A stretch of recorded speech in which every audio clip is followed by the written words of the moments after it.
Welcome to the BiCurean podcast, where we explore and embrace the seeming contradictions of life. What actually is BiCurean, you ask? Well, you may not necessarily have a mental concept of BiCurean, partially maybe because it's a made-up word. You embody it. What's happening right now in terms of the divisions between us is a focus on that which is different. And lack of understanding and empathy for people's beliefs is no longer an excuse.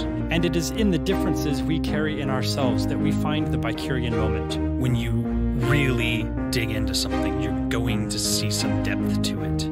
It's not just a race thing. It's not just a conservation thing. It's letting go of the or to make room for the and. We embrace all of you. Welcome to the BiCurean. Hello, welcome to the BiCurean podcast. I am Aisla. And I am Eric. And this week... You're super excited. I am. Go ahead, say it. I was into the topic.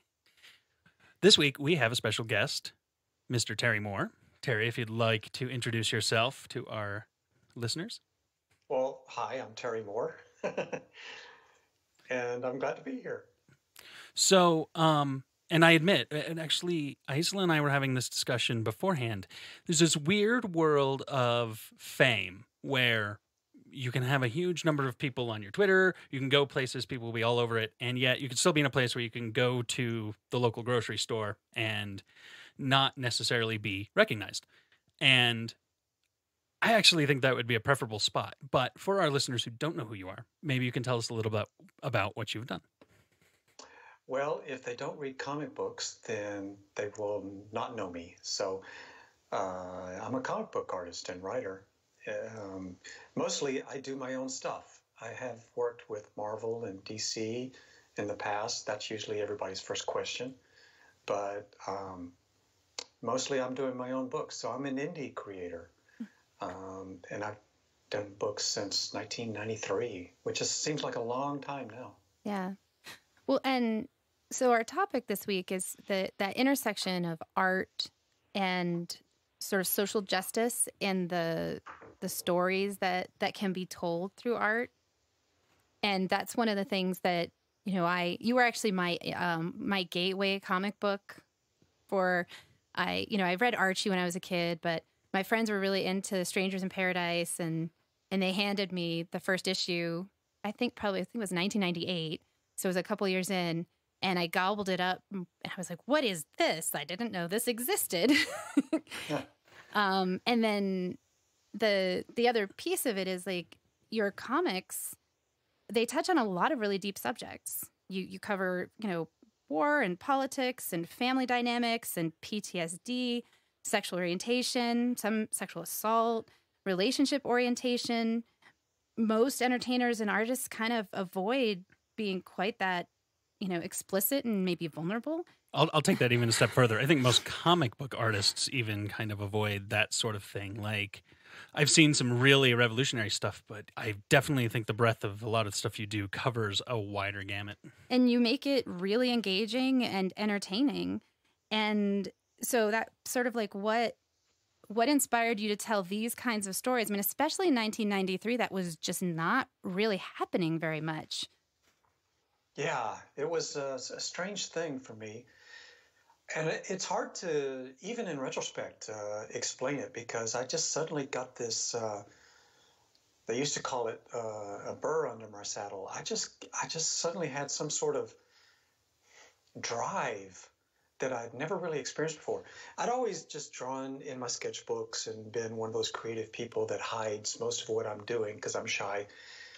And then I got to a certain age, in my middle, young 30s, and I thought, you know what?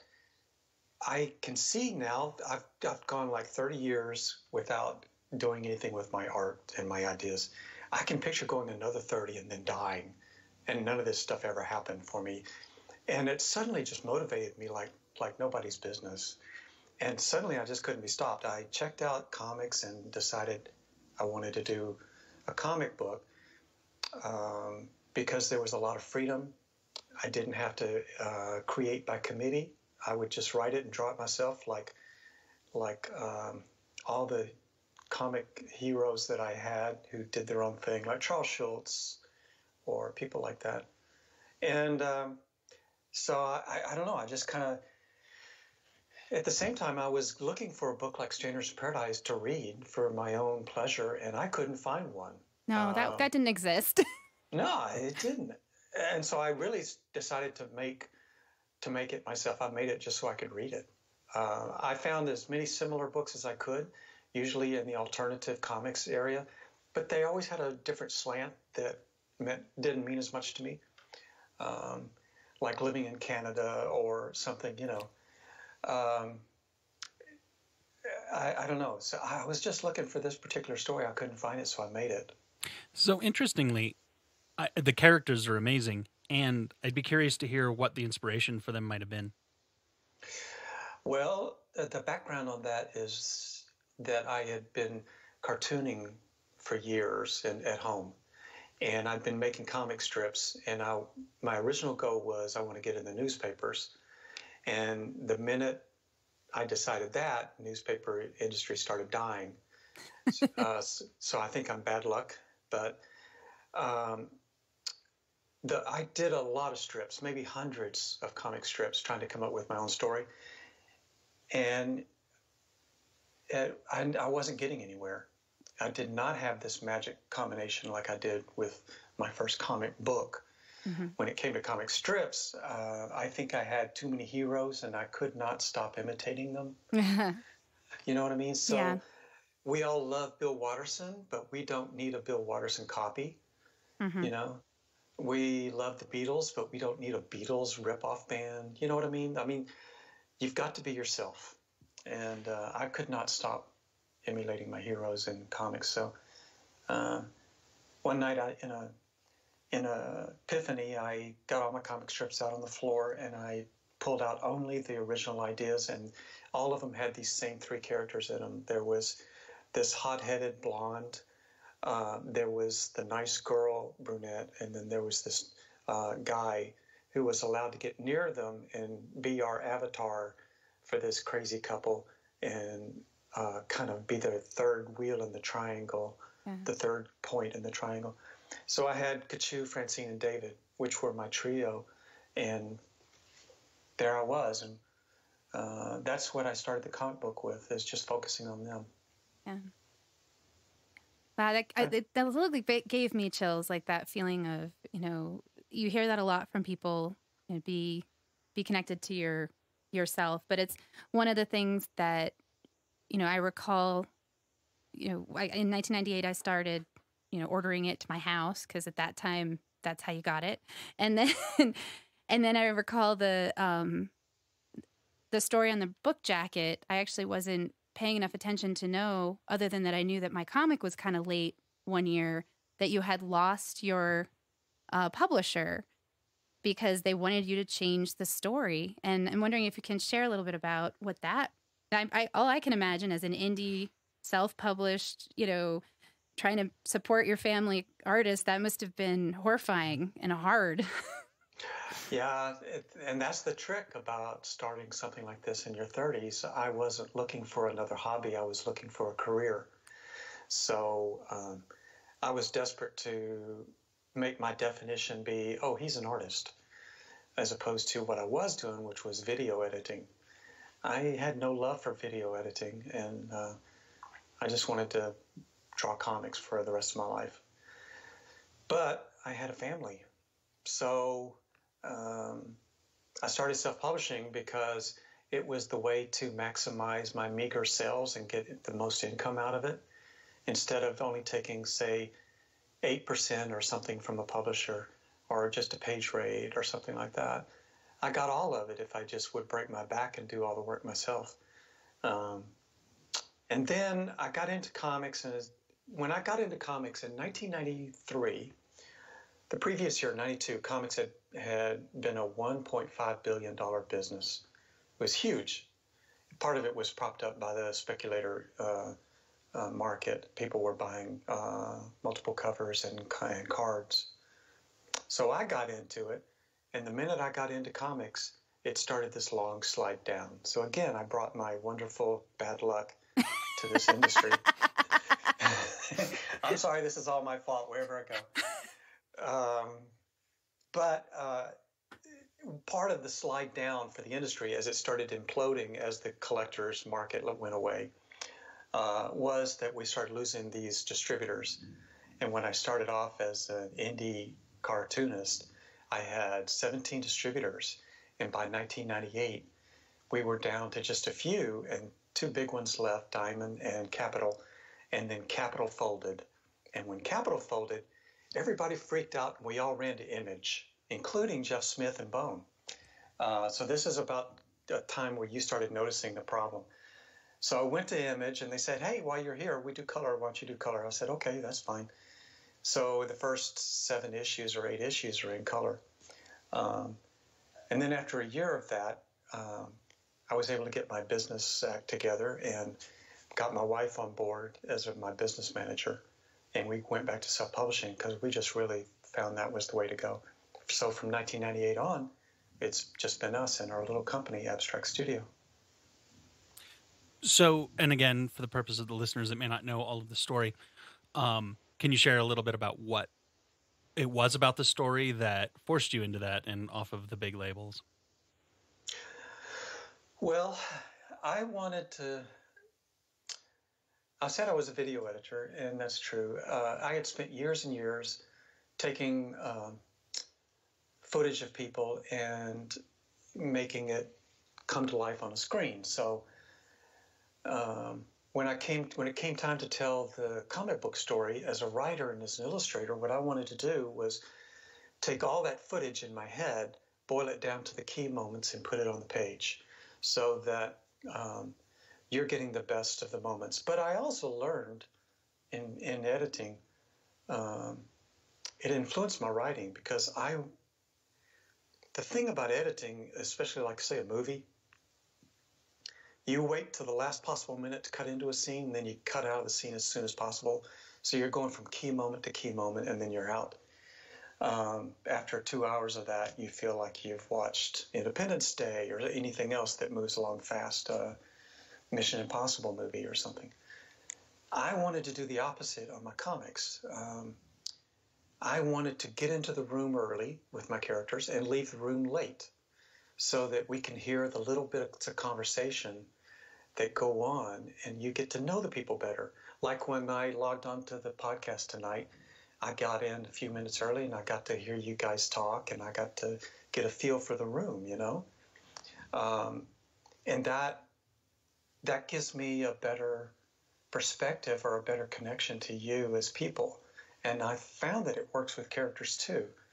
If you get into the room early, get into the scene early, and hear what they're doing just before then, but just before the big moment, it really helps humanize the whole thing. Because we follow my characters around, even when the door closes, we get to go through the door. I mean, everybody has seen Kachu do everything. They've seen her throw up, pee, poop, make love. I mean, you know this person. It's like living with them. So I just thought that was how it should be when you're able to make your own 3D world, you know. The more real, the more you know about somebody, the more you care. And you know everything about these characters. So hopefully that pulls you into the story and lets you be a part of their world. Well, one of the things that I tell people about my experience of your comics is that I feel like you write feelings in a way that is unique and really impactful. And you sharing that helps me to understand part of how that happens. Because I always feel so moved or like I am part of what's happening.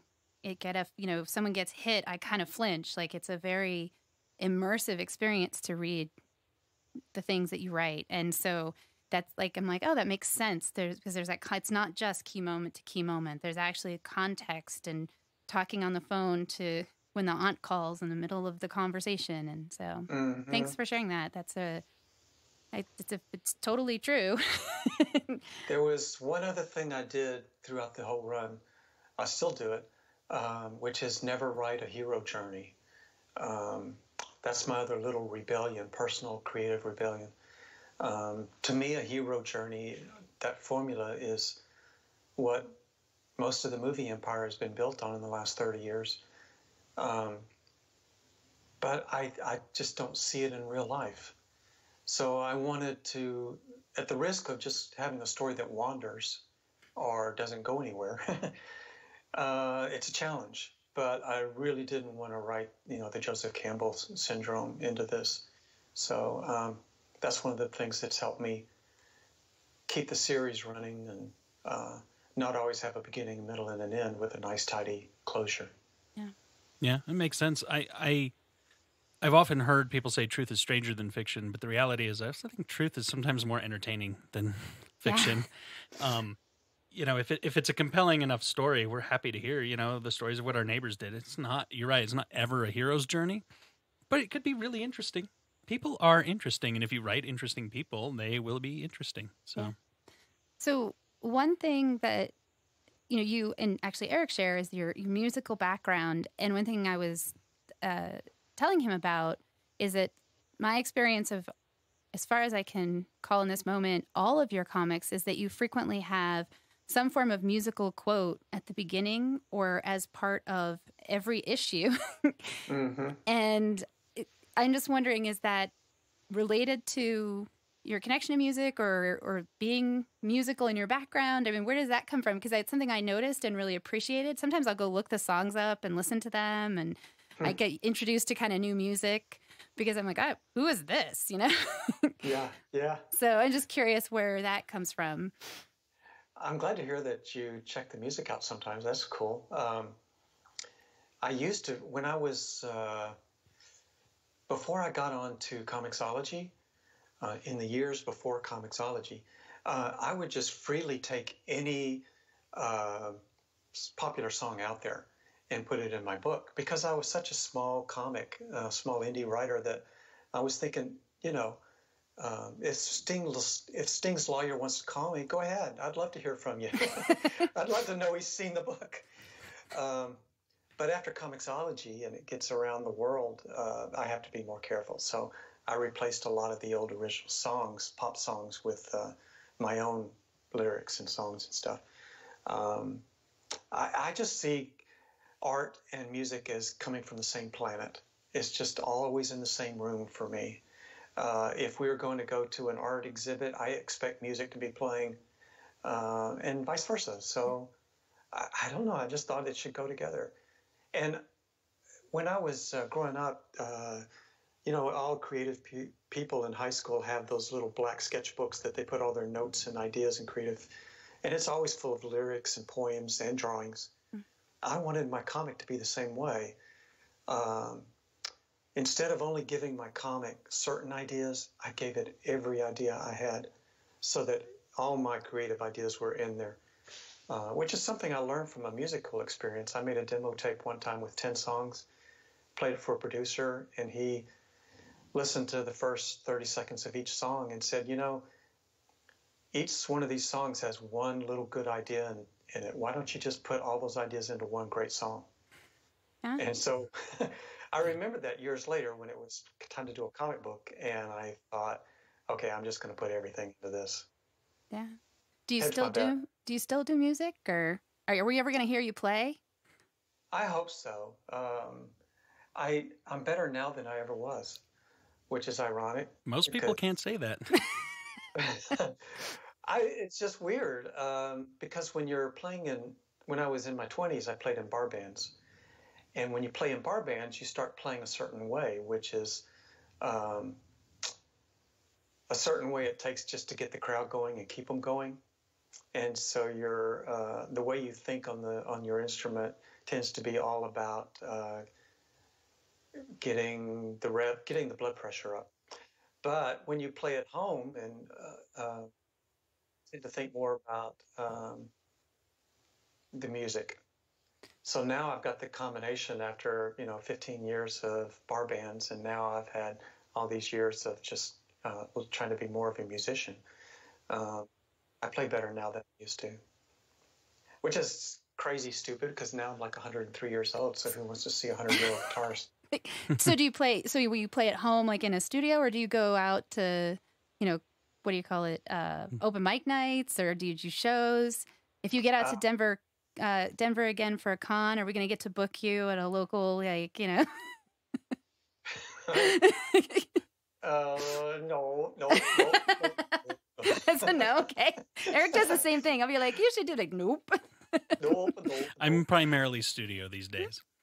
Yeah, I don't know. I can't picture ever getting on a stage like that again. You know, it's funny because here you are as an artist, and to paint a little bit of a picture, of course, I've seen your covers everywhere and all of that, and you're currently in what I can tell is probably your art studio with full-size posters of things that you drew, you know, covers and stuff. And it's weird how we can feel comfortable putting ourselves out in one way and yet not in another way from a creative point. I have that experience quite often, so. Oh, listen, I am through and through painfully shy.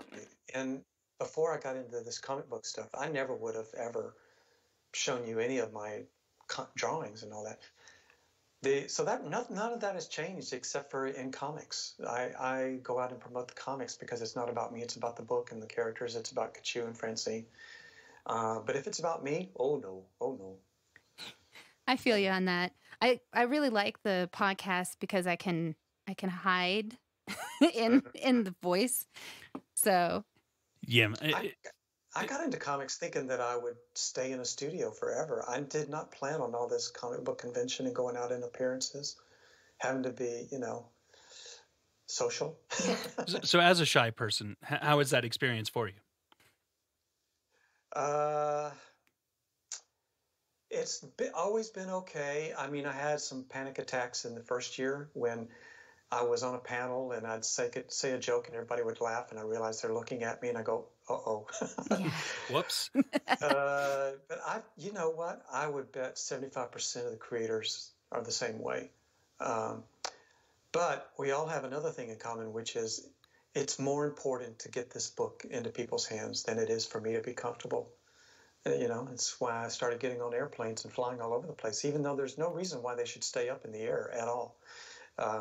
But it's important because I have to get to Chicago or Denver or something. So you do what you got to do when you're doing it with a mission. And my mission was, I suddenly decided I want the entire world to know about Francine and Kachu. And that just gave me the courage to do all kinds of things. Yeah. I was on the way to the airport last week for a sudden work trip that came up and saw a plane in the air and said my famous mantra, if man were meant to fly, we'd be given wings. And yet I've had to fly my entire life for work, for various jobs. I traveled for a living for 8 years. I know your pain on some of that. It's just, there's no reason why it should work. No. Especially as you begin studying physics more and more. People say, oh, it works, it's science. Well, the more you know about science, the less it should work, because gravity is not the Earth sucking, it's the universe pushing. And so the entire universe out there is trying to push that plane back into the ground. And you can't fight the universe, man. The universe is going to win. That is absolutely true.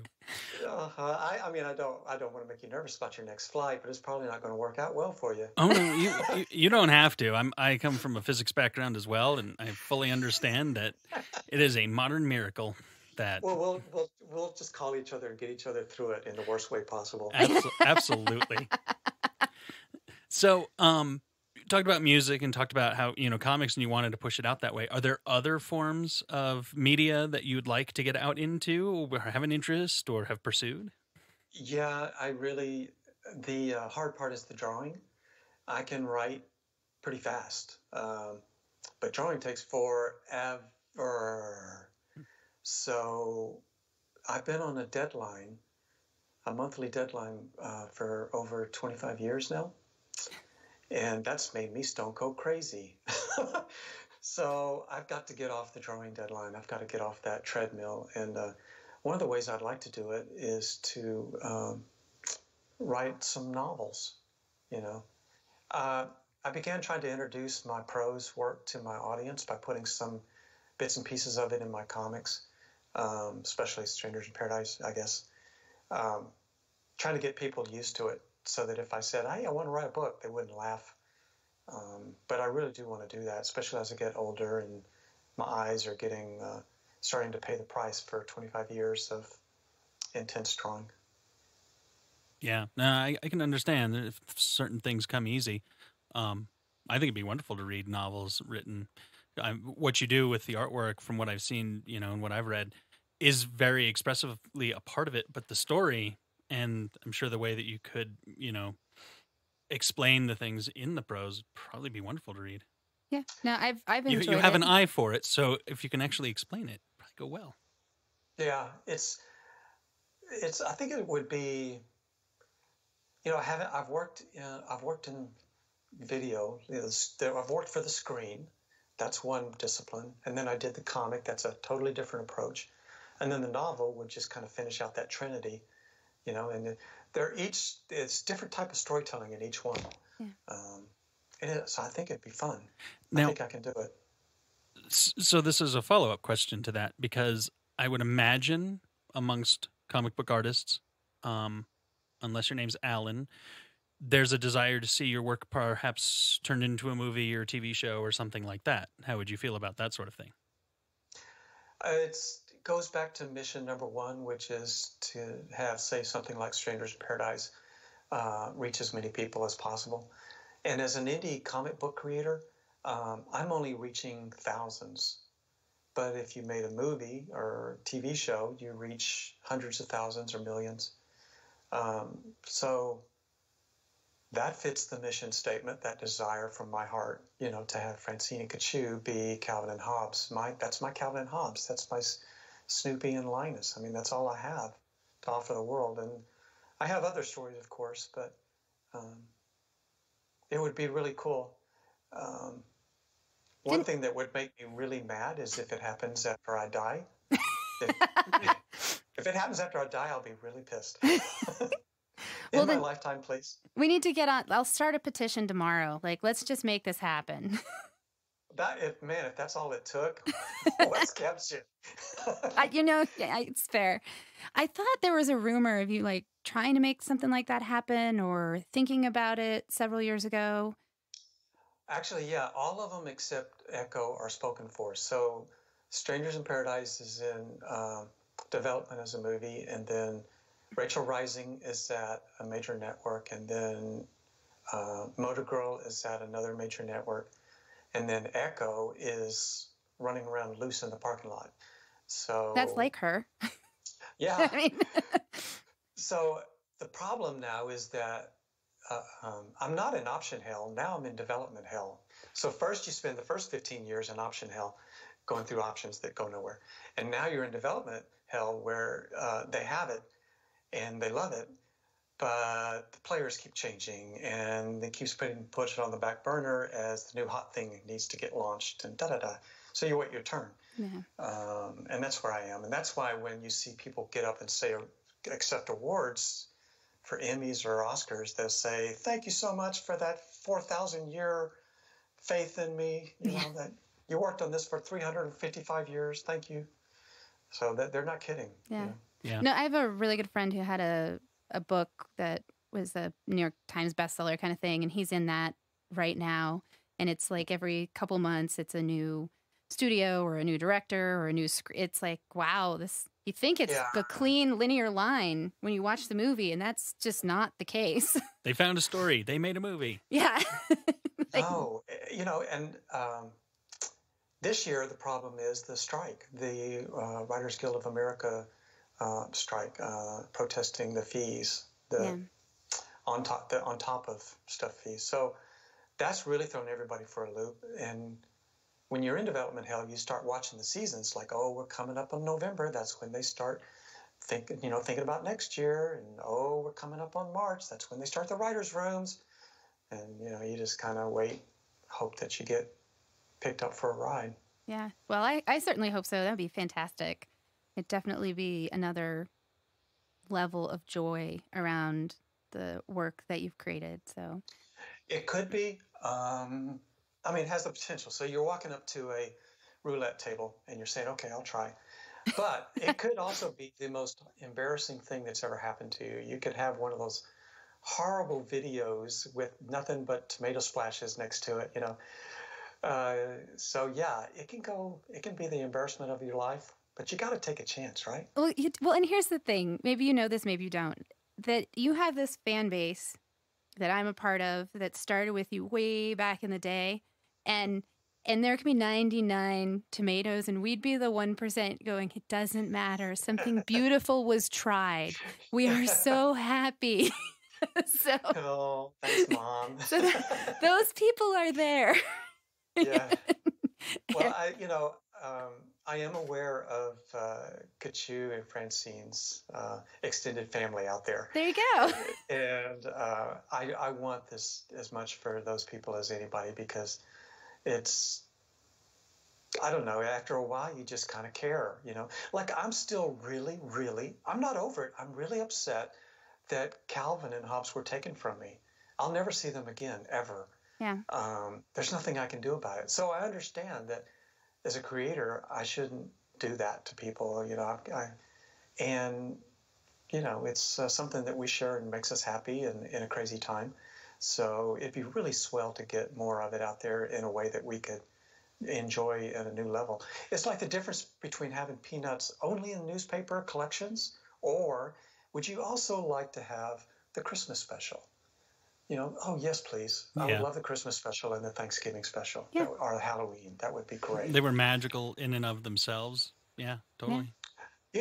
There's amazing how many comic book artists and cartoonists that I meet who have inspired to do their career or their stories because of the Peanuts Christmas special.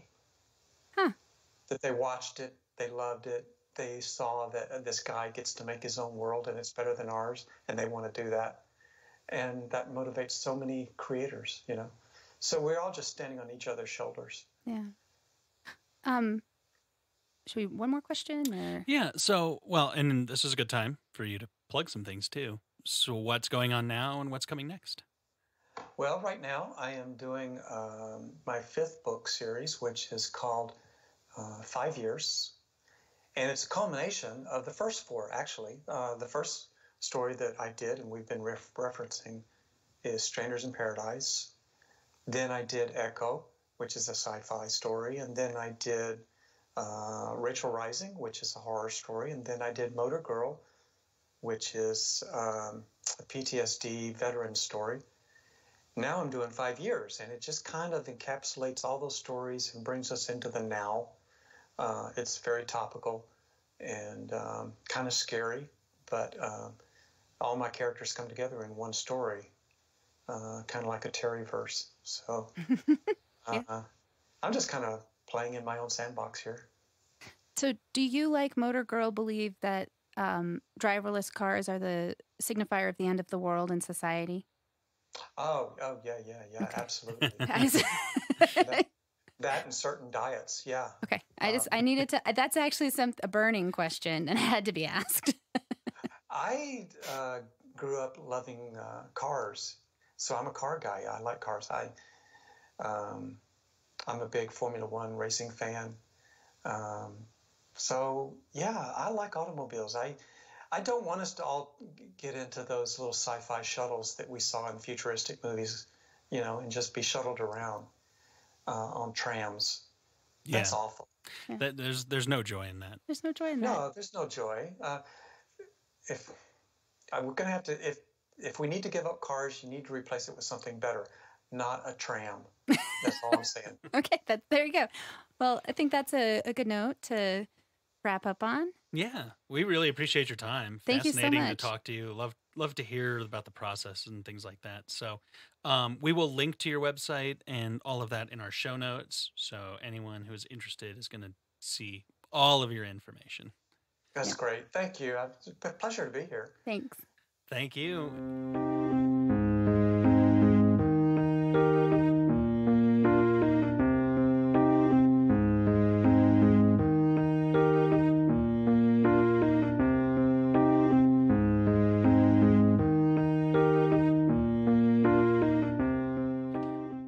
Welcome to the BiCurean moment.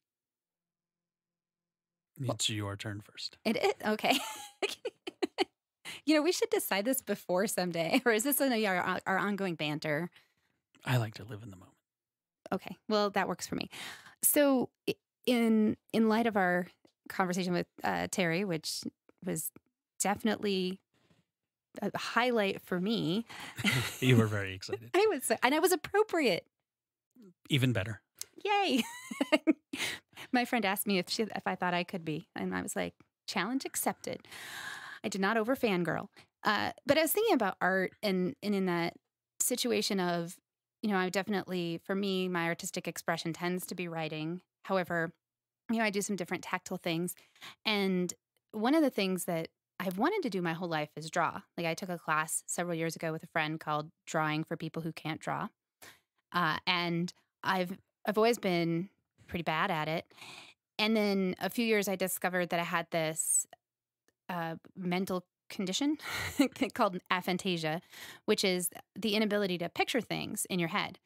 And then since then had approached trying to draw from a different perspective and found that actually I have the technical skill because I've spent a lot of time actually working to develop it. The problem is I can't actually imagine anything. So it was just a really interesting experience to realize that, a friend of mine was making a bench and she was decorating it. And after I learned about this aphantasia thing, I was like, well, I'll try. And so I went to do some painting and I pulled an image up on my phone of something. And then I replicated it pretty perfectly. Like Interesting. It looked exactly like that. But I had to keep looking at it. Like the phone literally had to be there. And I was like up and down. and then she needed some more things. And so then I sat down and she said she wanted flowers. And so I was painting and I didn't have anything to look at. And so I was painting what it felt like to remember the paintings of flowers that my grandmother made. And which I know sounds weird. And then when I was done, they looked like the flowers in the paintings that my grandmother made. Yeah. And once again, so there was like, oh, okay, so I have the ability to manipulate the colors and to do it. Because I don't have the image, I have to either do it in this sort of weird feeling way, or I have to actually have something that I can look at in order to make it happen. And so it was that moment of recognizing like, oh, it's not so much that I can't draw. I'm like, it's like this other thing. And I'm still kind of working with what does that mean to me? Like, I don't necessarily sit down and try to paint, but I'm less scared of those kinds of things. I used to feel super inadequate around it because I'd worked so hard to develop a skill that seemingly was impossible for me. Yeah. And it makes sense. And I mean, even amongst painters, I'm certain not all of them have aphantasia. And yet you've got portrait painters who need to basically have somebody sitting there still for several hours while their portrait is painted. So they're painting from what they're seeing right now. Maybe a photograph might work, but either way, it's not from an imagination place. And even the word imagination, where we imagine with images in our head, and that's what you're not doing. But it's interesting that you understand the concept of feeling it and were able to recreate an image without actually having it in your head. So, yeah, I mean, I think it just depends on the artists and where the inspiration is drawn from. And your imagination doesn't work like other people, but it's still there. Yeah.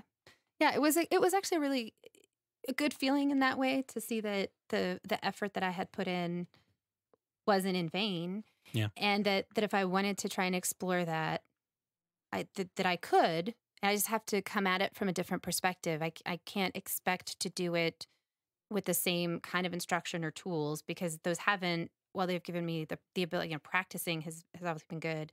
They haven't given me the rest of it because it's not my language. I have to find another language. Yeah. And it sounds like you are kind of figuring out how to do that. Yeah. So it was fun. So what's your moment? So I feel like I have spent a lot of time villainizing technology on this show, in my life in general. And I've brought this up before, but Terry was a terrific inspiration around the fact in which we now live in a world where self-publishing is a possibility. We used to need huge industrial machines to go from a couple of things that you might draw or making a recording to getting it distributed around the world. And now people have the power to self-publish. And it's a double-edged sword. Some of it's good, some of it's not. But it is inspiring to see, based on when he started in 93 and then when he had to go to a self-published model, that he was able to do that. And the key thing here is, even with technology, it's not like downloading music where the distribution network is get it online somehow and people can find it on Spotify or whatever, but he still does real print.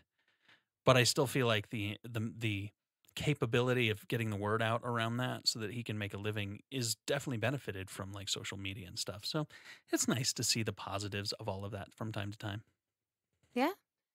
Nothing's all bad. No, nothing is all bad. So Not even that Marmite stuff that you eat. it's fantastic. I highly recommend it. So thanks for listening. If you have ideas, feedback, thoughts, please find us on social media. We are BiCurean on Facebook, Twitter, and Instagram. Or you can give us a call at 720-507-7309. And you can also email us at podcast@BiCurean.com. And if you like what we are doing, please tell your friends about us or share the episodes that you find most interesting. Thanks for listening.